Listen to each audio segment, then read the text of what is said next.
హెచ్చరిక: డబ్బులు కమ్ముడిపోయే ఊరుకుక్కలతో విప్లవోద్యమాన్ని ఆపలేరు. ఆపాలని ప్రయత్నించే ప్రతి ఒక్కరికి ప్రజాకోర్టులో ఇదే గతి పడుతుంది. ఇట్లు సింగన్న దళం.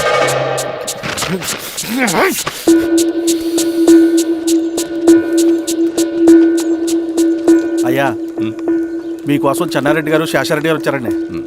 కూర్చోమని చెప్పు. సరే అండి.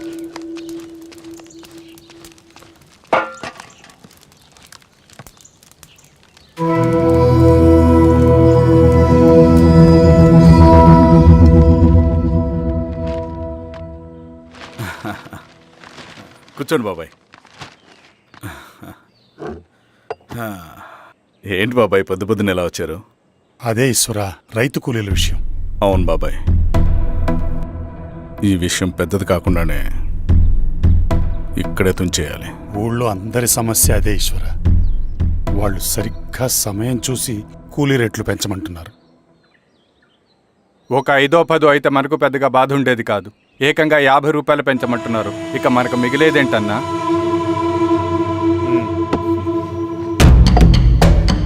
చెరువులోకి నీళ్ళు వచ్చేసరికి జలగలకి బలం పెరుగుతుందంట. ఆ అన్నల అండ చూసుకుని కూలీ నా కొడుకులు రెచ్చిపోతున్నారు. అలా కొనసాగడానికి వీల్లేదు. ఓ గంటకి మీరందరూ పోలీస్ స్టేషన్కి రండి. అక్కడ మాట్లాడి ఏం చెయ్యాలో ఒక నిర్ణయానికి వద్దాం. అలాగే పద.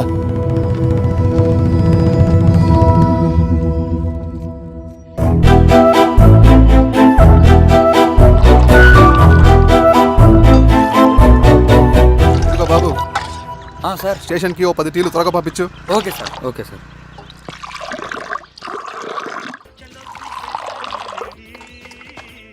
రెడ్డి గారు, బయట ఊరు నుంచి కూలి వాళ్ళని తీసుకొస్తే ఇక్కడ ఊరోళ్ళు ఊరుకుంటారా? గొడవలకు వస్తారండి. నాకు లా అండ్ ఆర్డర్ ఇష్యూ అవుతుంది. వాళ్ళు గొడవకు దిగితే మేమన్నా వాచమలమా? ఏం చేయాలో మాకు తెలుసు. చుండూరు, కారంచెడు, పదిరికుప్పం, నీరుకొండల్లో ఏం జరిగిందో ఈ ఊర్లో కూడా అదే జరుగుతుంది. మీరు ఇలా ఆవేశపడితే ఎలా రెడ్డి గారు? మీరైనా చెప్పండి ఈశ్వర్ రెడ్డి గారు. ఏం చెప్పమంటావు గిరిధర్? వాళ్ళు ప్రతి సంవత్సరం ఇలా పెంచుకుంటూ పోతూ ఉన్నారు. ఈ సంవత్సరం 50, వచ్చే సంవత్సరం ఎంతని, ఎవరికని వాళ్ళు అడిగిందంతా ఇచ్చుకుంటూ పోతూ ఉండాలా మేము? వచ్చే సంవత్సరం పెంచర్లేండి సార్. సరే, అలాగని వాళ్ళని రాసిమ్మని చెప్పండి, అప్పుడు చూద్దాం. వీరస్వామి, ఆ నరసింహులు గారిని పిలు. సార్, నరసింహ గారు సార్ పిలుస్తున్నారు. నమస్తే సార్. నమస్తే, కూర్చోండి. Sir tea. నమస్కారం. నమస్తే సార్. టీ అందరికీ చూడండి నరసింహులు గారు, మీరు అడిగింది ఇవ్వటానికి వాళ్ళు సిద్ధంగా ఉన్నారు. కానీ వచ్చే సంవత్సరం మీరు కూలీల రేటు పెంచబోమని హామీ ఇవ్వాలి. వచ్చే సంవత్సరం మిగిలిన వస్తువుల ధరలు పెరగవని మీరు హామీ ఇవ్వండి, అలాగే మేము ఇస్తాం. మేము అడిగింది మీ చేతిలో ఉంది, మీరు అడిగింది మాత్రం మా చేతిలో లేదు. వాళ్ళ చేతిలో ఉంది సార్, అంతా అన్నల చేతిలో ఉంది. సార్, వాళ్ళెవరో మాకు తెలియదు. మేమెవరి చేతుల్లో కీలువమలం కాదు. ఇది మా రైతు కూలీలందరం కలిసి సమిష్టిగా తీసుకున్న నిర్ణయం. చిన్న చిన్న అవసరాలకు అప్పులు తీసుకున్న పాపానికి మా భూముల్ని బలవంతంగా గుంజుకుని మా పొలాల్లో మమ్మల్నే కూలీలుగా మార్చారు వీళ్ళు. భూమి మాది, పని చేసేది మేము, పండించేది కూడా మేమే. అవన్నీ మీ పార్టీ మీటింగ్ లో చెప్పుకోండి, వింటారు. కూలీ డబ్బులు ఎవరి దయాధర్మం కాదు, మీకు తోచినంత ఇవ్వడానికి అది మా హక్కు. మేము అడిగింది న్యాయబద్ధంగా ఇవ్వకపోతే మీ పొలాల్లో ఒక గింజ కూడా రాలదు. పండిన పంటనంతా కాకులకి గద్దలకి వేసుకోవాల్సి వస్తుంది. ఇక దీని మీద చర్చ అనవసరం. వస్తాం. నరసింహులు గారు కొంచెం ఆగండి సార్. మీరైనా కొంచెం చెప్పండి సార్. కొవ్వెక్కిన ఎండ్రకాయ కన్నంలో ఇరుక్కుందంట. దాన్ని బయటికి ఎలా తీయాలో, కోసి కూర ఎలా వండుకోవాలో మాకు బాగా తెలుసు. పదండి బాబాయ్.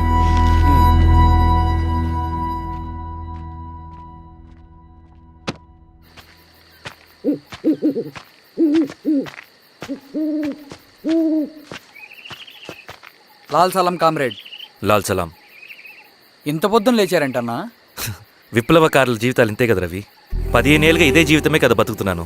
ఎటువైపు నుంచి ఎవడొచ్చి అటాక్ చేస్తాడో తెలీదు. పరిగెడుతూనే ఉండాలి. ఈ అడవిలో కడుపు నిండా తిండి, కంటి నిండా నిద్ర కూడా ఉండదు. ఒక్కొక్కసారి తాగడానికి చుక్క నీరు కూడా దొరకదు. 2 పుస్తకాలు, ఒక కిట్ బ్యాగ్, అందులో 2 జతలు, ఒకటి ఒంటి మీద, ఇంకోటి దండం మీద. ఇవే మనకున్న ఆస్తి. ఒక్కొక్కసారి ఇవి కూడా ఉండవు. బార్డర్లో సైనికుడు లాంటి వాడే, అడవిలో విప్లవకారుడు కూడా. ఇదంతా జనం కోసం, వాళ్ళ బతుకుల్లో వెలుగు కోసం. సరే, ఏం సమాచారం? కూలీ రేట్లు పెంచే విషయంలో భూస్వాములు చాలా పట్టుదలగా ఉన్నారన్న.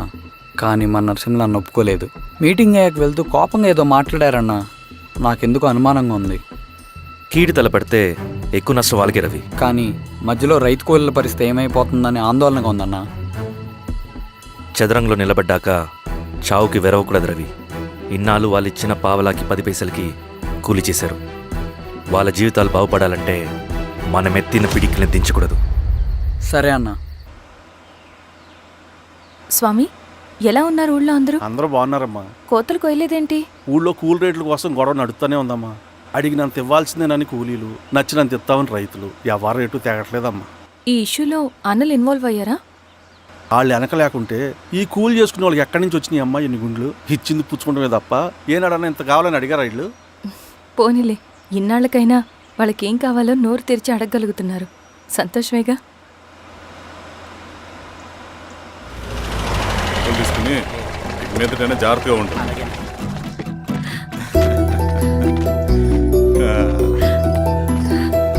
బాగున్నావమ్మా? బాగున్నానన్నయ్య, నువ్వెలా ఉన్నావు? బాగున్నాను. రా లోపలికి వెళ్దాం. రా కూర్చో.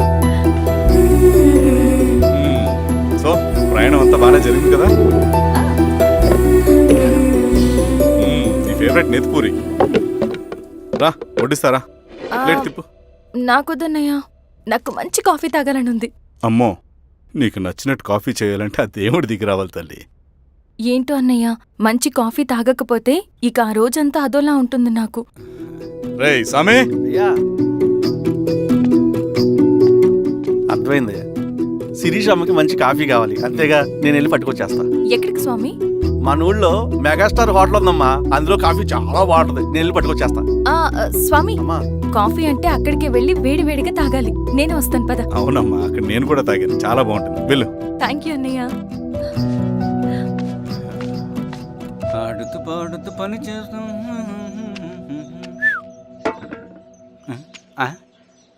ఏంది మీ పిల్లగాడికా? అవును, ఒకసారి పెట్టుకొని చూస్తా. పెట్టుకో.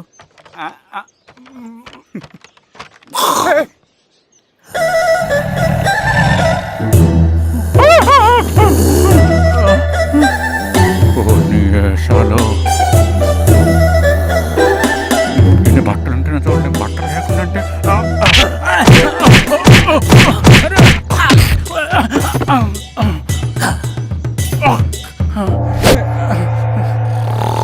చంపేస్తా. నీకు దండ పెడతా.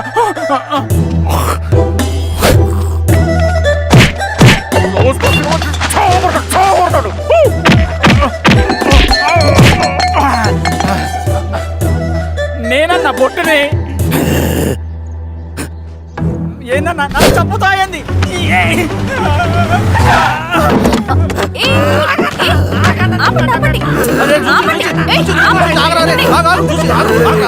మాట్లాడి దొంగ సినిమా చూసాడమ్మా. పొద్దున్న నేను పొలాన్ని కొంచెం చంపేస్తాడమ్మా. మేడం మంచి కాఫీ పెట్టు. ఎలా మేడమా? అయితే మేడంకి స్పెషల్ కాఫీయా? ఓకే. అమ్మా ఆడికి చిరంజీవి ఇచ్చి. పిచ్చా? కాదమ్మా, ఫ్యాను. రండమ్మా కాఫీ తాదు కానీ. కూర్చోండి అమ్మా. ఏంటి స్వామి ఇతను? చాలా మంచోడమ్మా, మెగాస్టార్ సినిమాలు చూసిన వాళ్ళు అయిపోతాడు. స్వామి, అమ్మా ఈ కాఫీ నేను ఎక్కడో తాగాను. మేడంకి స్పెషల్ కాఫీయా? ఏయ్, చూచి. పద. మందులు రాసుకో చూచి. Thank you. పద కూర్చో.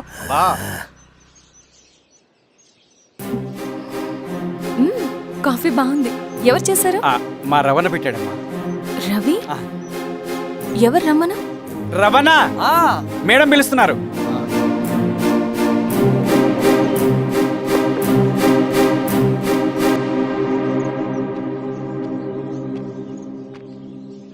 ఇతనే రవణ. శిరీష, మీరా? రవి, నువ్వేంటి ఇక్కడ? కాఫీ బాగుందా? చాలా. అది కాదు రవి, నువ్వు ఇక్కడ. ఈ హోటల్ మనోల్దే. మన ఫ్రెండ్స్ అందరు బాగున్నారా? చాలా బాగున్నారు. అవును, మీరేంటి ఇక్కడ? ఏమైంది అన్నా, అన్నా ఏమైందన్నా? అన్నా, లే అన్నా. స్వామి త్వరగా కారుతా. జాగ్రత్త అన్నా, త్వరగా పట్టిది అన్నా. త్వరగా పోనీ.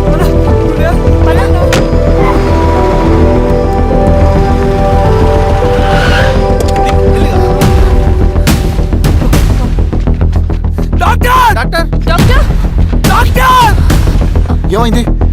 డాక్టర్ త్వరగా చూడండి డాక్టర్. లోపలికి తీసుకురండి.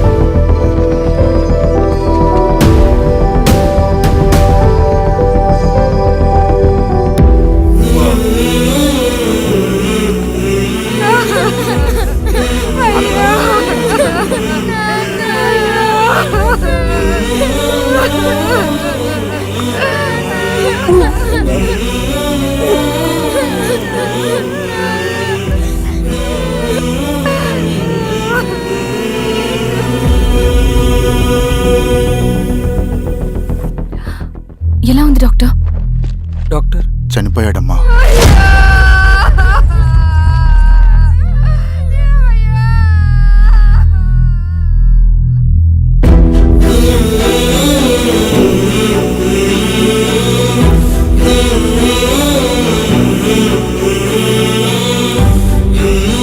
ఆ పేపర్స్ ఏంటి రవి? అతని భూమికి సంబంధించిన పేపర్స్. ఒక సంవత్సరం నుంచి ఈ పేపర్స్ పట్టుకుని ప్రతిరోజు ఎంఆర్ ఆఫీస్ చుట్టూ తిరిగేవాడు. భూమిని తాకట్టు పెట్టి అప్పు తీసుకున్న పాపానికి టైంకి వడ్డీ కట్టలేదని అప్పిచ్చిన ఆ దొర ఎంఆర్ఓ ఆఫీస్లో లంచం ఇచ్చి భూమిని తన పేరు మీద రాయించుకున్నాడు. ఈ ఎంఆర్ఓ ఆఫీస్లో ఎవరు నిజాయితీగా పనిచేయట్లేదండి. చెట్టు కట్టి నరకాలు ఒక్కొక్కడిని. నరికేయడం ఏంటి రవి? నువ్వు కాగితం మీద ఒక బొమ్మ గీస్తావు, ఒక చోట సరిగ్గా రాదు, ఏం చేస్తావు? ఎరేజర్తో సరిచేస్తావా, లేకుంటే ఆ పేపర్ని చింపేస్తావా? మరి మనుషుల విషయంలో ఎందుకు రాదు ఆ ఆలోచన? తప్పు చేసిన ప్రతి ఒక్కరిని నరుక్కుంటూ పోతే చివరికి మిగిలేది మనుషులు కాదు, శవాలు.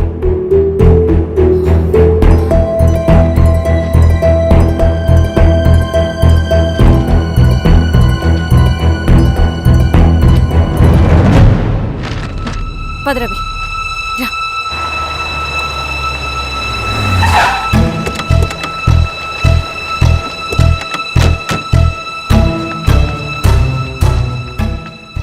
పానుకోటి నర్సయ్య ల్యాండ్ ఎవరు చూస్తున్నారు? మీరెవరు? ఇదిగోండి అప్లికేషన్. ఇది డిస్ప్యూట్ ల్యాండ్, ఎవడేం చేయలేడు. నీ నిర్లక్ష్యం, నీ లెక్కలేనితనం వల్ల ఒక నిండు ప్రాణం పోయింది. ఒక కుటుంబమే రోడ్డు మీద పడింది తెలుసా? ఏంటో మా గొడవ?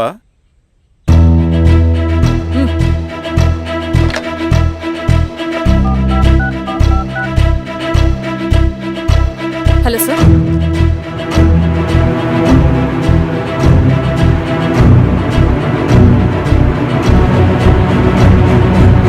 Okay sir. You are dismissed. Peon, నేను ఒక పేపర్ ఇస్తాను, అది కలెక్టర్ గారికి ఫ్యాక్స్ చేయి. అలాగే మేడం. ఎవరమ్మా మీరు? ఈ ఊరికి కొత్తగా వచ్చిన ఎంఆర్ఓ.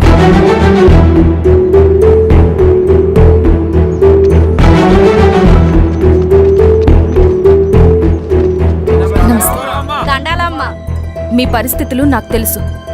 పని చేస్తేనే మీకు పూట గడుస్తుంది. పనులు మానుకుని మీరు ఈ ఆఫీస్ చుట్టూ తిరగాల్సిన అవసరం లేదు. మరి ఎట్టాగమ్మా? నేనే మీ ఊరొస్తాను. ఆ రోజు అరగంట వీలు చూసుకుంటే చాలు, మీ పని పూర్తయిపోతుంది. దండాలమ్మా.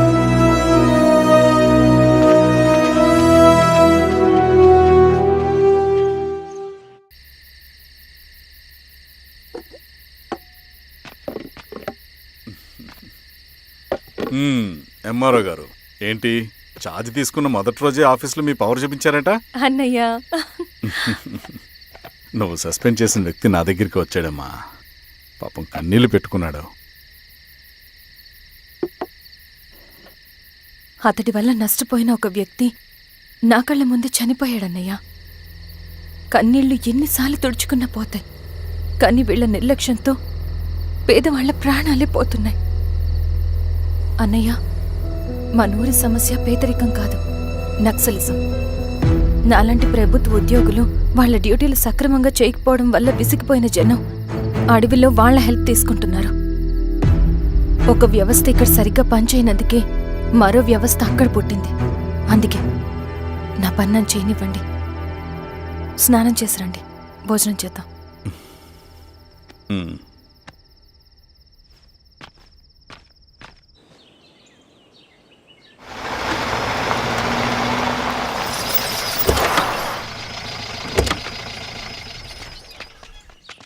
నమస్కారం అమ్మా.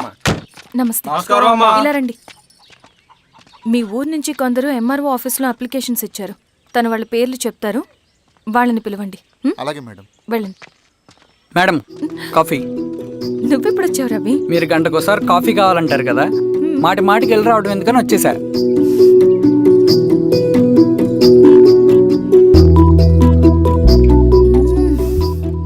రవి, ఈ కాఫీ కోసమైనా నేను పెళ్లి చేసుకోవచ్చు.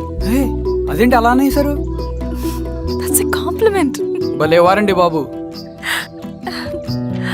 దండాలమ్మా. నమస్తే. ఇలా ఇవ్వండి. చెప్పండి మీ సమస్యలేంటో. పేరు తలుపుల వీరాంజనేయులు, ఉన్నది 3 ఎకరాల పొలం. చెన్నుపాటి ధనుంజయరావు అనే మహానుభావుడు అందులో 2.5 ఎకరాల భూమిని తన పేరు మీద రాయించుకున్నాడు. అడిగితే నీ దిక్కున్న చోటు చెప్పుకోమన్నాడు. దిక్కులేనాడు కాబట్టి 1/2 ఎకరం భూమి మీదే పెద్ద కుటుంబాన్ని నెట్టుకొస్తున్నాడు. అవునమ్మగారు, ఆ పొలం ఎలాగైనా తిరిగి ఇప్పించేయండి అమ్మగారు. ఆ పొలం కోసం 3 సంవత్సరాల నుంచి తిరుగుతున్నాను అమ్మగారు. వీరబాబు, వీళ్ళందరి దగ్గర కలెక్ట్ చేసుకో. మేడం, దాదాపుగా ఇక్కడ ఉన్న వాళ్ళందరి పరిస్థితులు ఇవే. వీళ్ళ సమస్యలు పరిష్కారం కావాలంటే మాట్లాడాల్సింది వీళ్ళతో కాదు మేడం, మన ఊరి పెద్ద మనుషులతో. ఆహా. ఇందు మూలంగా 50 మంది గ్రామ ప్రజలకి తెలియజేయదేవనగా శ్రీరామగిరి గ్రామ పంచాయతీ మోతుబడి రైతులు, సన్న చిన్నకారు రైతులందరూ రేపు ఉదయం 10 గంటలకి ఎంఆర్ఓ ఆఫీస్ దగ్గరికి రావాలా.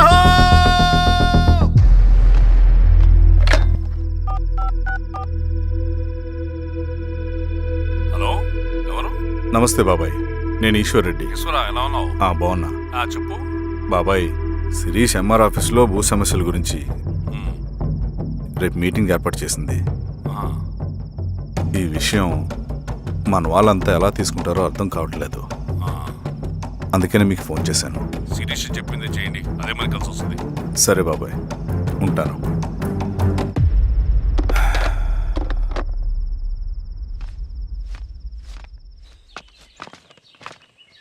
నమస్తే మేడం. నమస్తే అమ్మా. కూర్చోండి.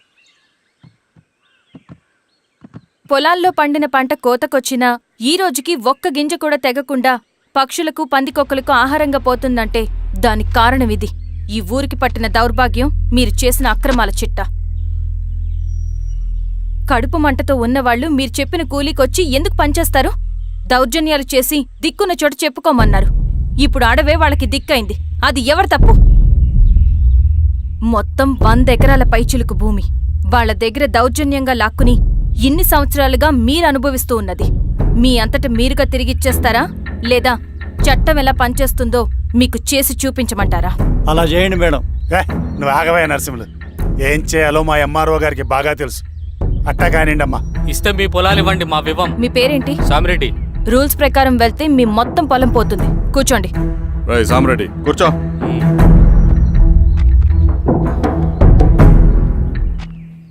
ఏమ్మా, సంతోషమేగా? మరీ నువ్వు అనుకున్నంత చెడ్డవాళ్ళేం కదమ్మా మనోళ్ళు.